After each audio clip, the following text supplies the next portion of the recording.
Righty, good evening, good evening. Thank you guys for joining me this fantastic Wednesday evening, Wellness Wednesday. I hope everyone is having or has had a fantastic day out there. Um, Give people a few seconds to get tuned in. So this evening I'm doing a very quick live and we're talking about nutritional deficiencies. And the reason why I'm talking about nutritional deficiencies is simply that, over the last couple of days, I realized that a lot of people don't really have um, as good of idea as I thought that people would have about the impact of nutrition and how common things that we think are our ailments are directly related to our levels of nutrition and what we're putting into our bodies and so I just want to reiterate that for this Wellness Wednesday. What's happening there? Nikita, what's going on? Astonishingly blessed. Cora Young, Loquin Bryant, what's happening? All right. Good evening from Sugarland, Texas. There you go. So nutritional deficiencies. Um, once again, there's a lot of very common deficiencies out there. Um, Things like magnesium, iron is one of the most common ones that I especially find with a lot of young ladies, iron deficiencies. But people, once again, don't understand that your aging and your general even mood is directly affected by the nutrients in your body. I hear a lot of young ladies talking about like menopause and all those things like that, and our society has conditioned us to believe that these things are inevitable, to believe that these things just happen to you. Like you wake up and then one day you just find yourself in the throes of these problems, where in actuality, um, these problems develop over years. Okay. I always tell people the human body is very resilient. And so, you know, um, a lot of people misuse and abuse their bodies for years before their bodies, start to actually show them the signs of it. And a lot of times that breakdown and that neglect, those deficiencies, don't make themselves apparent for years. Because once again, like I said, the human body is very resilient, and as we age, there are certain things that luxuries that we had when we were younger, like hormones that we had when we were younger, that as we age, those hormones become less and less. And so the body is less forgiving because the body can't just come behind and fix and repair. When we look at things like human growth hormone repairs your skin. It gives you additional energy. It strengthens bone and tendon and all those different things like that. And so when you're out there doing things that you're not supposed to do, especially when you're young, when you're not necessarily taking very good care of your body, your pituitary gland is pumping it out and it's constantly coming behind you and saving you. And then people wonder why when they get older they do the exact same thing but they don't get the same results. Because when you look at human growth hormone by itself, your body stops producing it in a high quantity at the age of 25. So between 25 and 35, your body loses 50% of its human growth hormone. That's a lot of what heals you, reverses things. Human growth hormone, all right? We're not even talking about the testosterone and the estrogen in women, but just the human growth hormone. Your body stops producing that. Between 35 and 25, between 25 and 35, you lose 50% of that, okay? And then between 35 and 45, you lose another 50%. All right. And that's when we start to see that rapid decline, because that's when we start to see, people gaining more weight. They can't seem to lose the weight. Why? Because the HGH that was in your body before helped to keep you lean. Now you don't have as much. So now eating late, eating ice cream, eating donuts, those things, right? You pay the direct cost for it because your body's not there to clean up your mess, because the hormones your body had for emergency and for growth and for acceleration of growth and fat loss, those things are not there. All right. And most people are not engaging in a diet or lifestyle that then produces those things or keeps those things in good order. And so that's one nutritional deficiency that is caused because when you are when we look at things like human growth hormone, we look at things like testosterone, right? Those things are affected by what you eat. Okay, not only can you add to them, but you can also take away from them with the things you eat. So um, you imagine you eating a diet like most people have, high in sugar, high in processed food, and what have you. Well, if your diet's high in sugar and processed food, well, especially as a guy, right, that actually lowers your testosterone levels. If you're drinking excess amounts of alcohol and sugar, that lowers your testosterone levels. So now you have your own habits lowering your testosterone level on top of you're not eating healthy foods, right? And then on top of the fact that you're also getting older, so your body is not even producing free testosterone like that. That nutritional deficiency will impact your mood, will impact your muscle mass, will impact how much body fat you can you put on. And now when your mood is less, you don't have as much energy. Guess what? You're not going to work out as much. You're not working out as much. You're going to gain some weight. Because you don't have the muscle, you're going to gain more weight because your mood, and it just keeps adding up and adding up. And that's why we see those dramatic changes. We see people who we went to high school and college with that were phenomenal athletes. You know, they looked like they came out of the womb with muscles. We see them at 25 and they look fantastic, and then we see them 10 or 15 years later and they're not even recognizable. Well, nutritional deficiencies. Nutritional deficiencies and lifestyles that did not support longevity. All right. So now when we start to look at nutritional deficiencies, and just the common ones, like magnesium, iron, zinc, we see things that show up in people's lives, like what? Not the inability to sleep that well, inflammation, once again, reduced energy levels. And these things, right, keep adding up on people, and people wonder why. Simply nutrition, all right? And that's why, I even had a conversation with a prospective client today, and I tried to impress on him, which is sometimes the most difficult thing working with men, because the sad part is that I would think if somebody came to me, especially me being older than them, and me being in the physical condition that I am in, I think I would be a good person to take my word for it when I say to you, we need to fix your diet. Oh no, I think my diet's fine. It's just that I need to exercise more often. I just don't have the energy to exercise. Well, you don't have the energy because your diet is trash. No, wait, I mean, I think if I just focus on the exercise, and I had to re-explain because, once again, like I tell people, you have been lied to. You have been lied to really believe and put an excess amount of faith in exercise, thinking that you can just continue to eat these toxic foods and these things are not going to have an impact. And that could not be the furthest from the truth. And the truth is that I don't believe that's a gentleman that I'll be able to save, because he's convinced that all he has to do is exercise. And he's convinced that his diet that is irregular, not having enough protein, and he keeps getting these hunger cravings left and right all day long, but he doesn't believe that his diet is a problem. I eat relatively clean. Sir, I'm looking at your diet. No, you do not. You're eating here and there. First thing in the morning, first thing you put in your body in the morning is carbohydrates and sugar. That's why you're having all these hunger spikes. That's why you're having all these cravings. And then when you do have these hunger spikes and you go and eat something, what do you eat? You eat something with more sugar. Yeah, you eat something that's healthy. You eat a piece of fruit, but nowhere in your diet am I seeing anywhere near the adequate amounts of protein, right? And then no wonder you get hungry at 11 p.m. All right. Today. I ate a steak around about 5 p.m.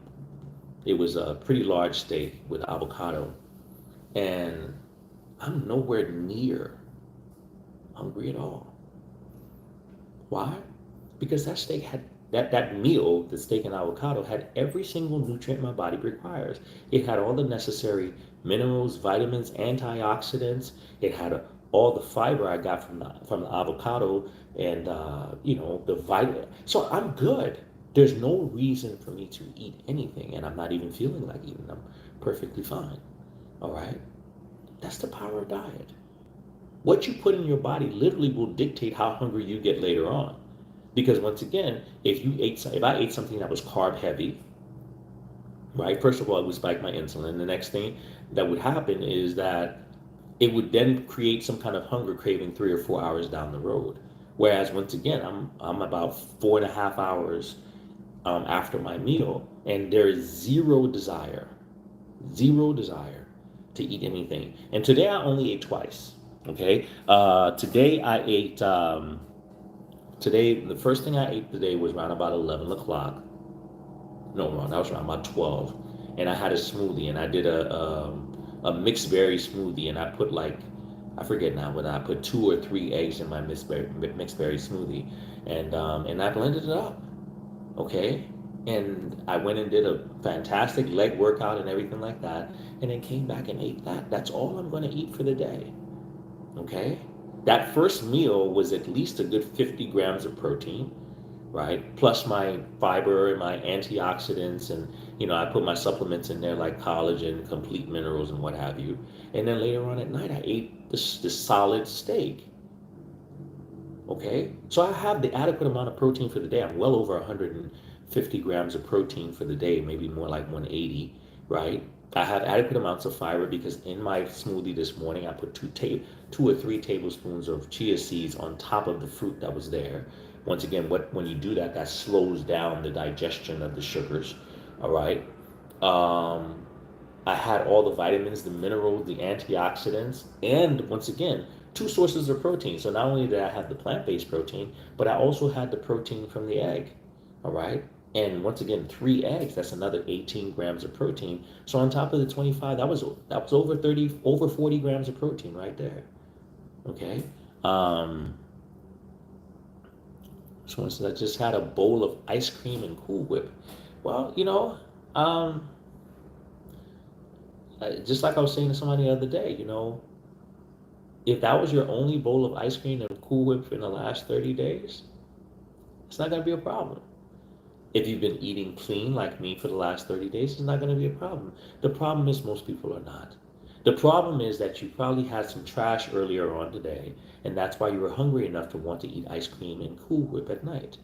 And so it satisfies a short craving, but if you stay up for long enough, you'll probably be hungry again around about 11 o'clock. And you're going to grab something else. Okay? Desmond, are you asking me about my meal today? Could I eat like that every day? Absolutely. I eat like that most days, honestly. All right. I eat like that most days. Most days, my second or final meal, as it was today, my second was my final, is not as big, and so I usually split the same meal up into two. So I would normally eat, let's say, at 11, maybe two, and then five, right? So I'll split it up into two and then six. But generally, yes, I eat just like that, and yes, you can eat like that absolutely every single day. Once again, when you do your smoothie in the morning, once again, like I said, I add 2 extra eggs to mine. I put extra chia seeds in mine so I can actually slow down the digestion of the fruit sugar. Even though because it is fruit, it is still going to get digested, slower. But I put fiber with it so it actually slows it down even more. And then I eat the solid protein with and my favorite fruit is going to be avocado, so I eat it with that, and that's usually how my nutrition goes for most of the day. On most days, that's what I eat. There are many a days where I don't eat much, if any, carbohydrates like today, with the exception of the fruit in the morning. There's, no carb heavy foods, no rice, no potatoes, anything like that. All right. Yeah, the avocado has a little bit of carbs, but, it's negligible. But yeah, because my body doesn't need the carbs. All right. My body powered itself perfectly fine today. And yeah, towards the end of the day, like right now, I'm a little tired, but I'm supposed to be tired because I woke up this morning at 6. All right. So right now I've tied on an 18-hour day, if you will, right? And so yes, it's time to top out. All right.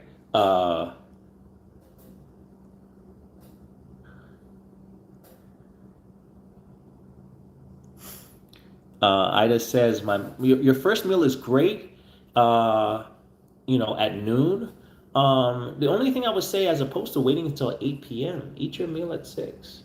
You shorten that eating window. But the meals sound fine to me. Chicken breast with two boiled eggs. Well, you still want to put some kind of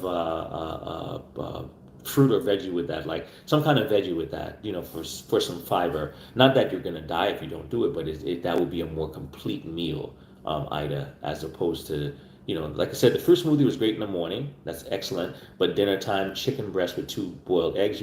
I would put some kind of veggie with that. Avocado. Avocado's a fruit, or some kind of good veggie with that. But that sounds like a very good meal. And the only thing I would do, once again, as opposed to eating the second meal at 8, I would put it closer to 6.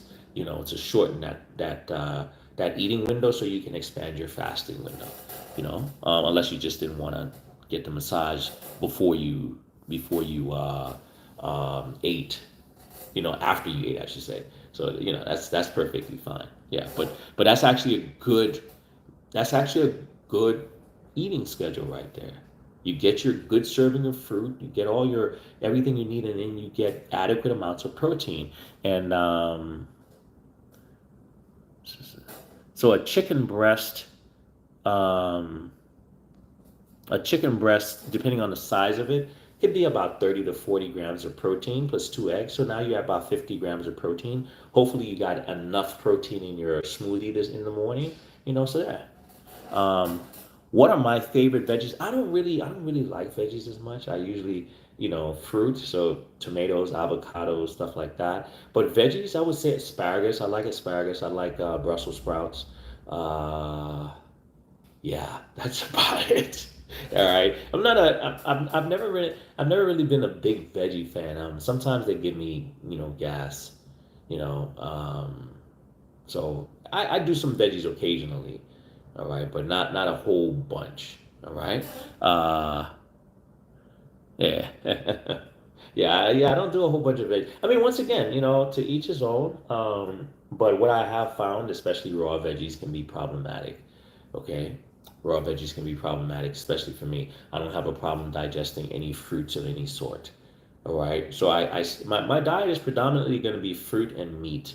Obviously now I do some sweet potato here and there. That's technically a veggie.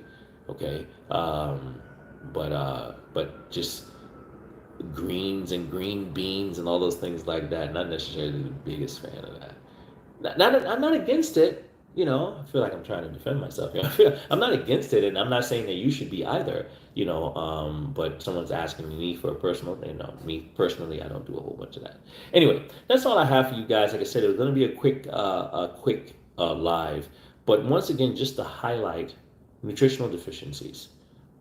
Most of your problems that you're going to be facing, even aging, can be directly linked to nutritional deficiencies. So before you look to take supplement one, except for cleansing your system, before you do that, look at your nutrition. Pull the foods out of your body that are killing you. Add the foods that are going to build your body up. Add the foods that are going to add additional nutrition to your body. And then once you do that and you hydrate your body, then you can look for good quality supplements. But do it in that order. All right? All those little things that you see going wrong with you are probably linked to poor nutrition. All right? Is it true that menopause will naturally make your fibroids shrink? That's probably a lie. But what is true is that if you eat a good diet, right, and you reduce the amount of foods that are exciting inflammation in your body, that will make your fibroids shrink. I have clients. I have one client that she has some pretty sizable fibroids, but she's been to the doctor now 3 years in a row, and 3 years in a row, this fibroids keep getting smaller and smaller. You know, they were on the verge of being something that would have to be operated on, and now they're not. Why? She just reduced the inflammation in the body. She cut back on the sugars, she cut back on all the inflammatory oils, right? And now her diet is clean enough to where she's not exciting an inflammatory response. And so her body now is healing and reducing that. And we've seen that with growths and cysts and all those different things like that. All right. So no, but menopause will not naturally make your fibroids smaller.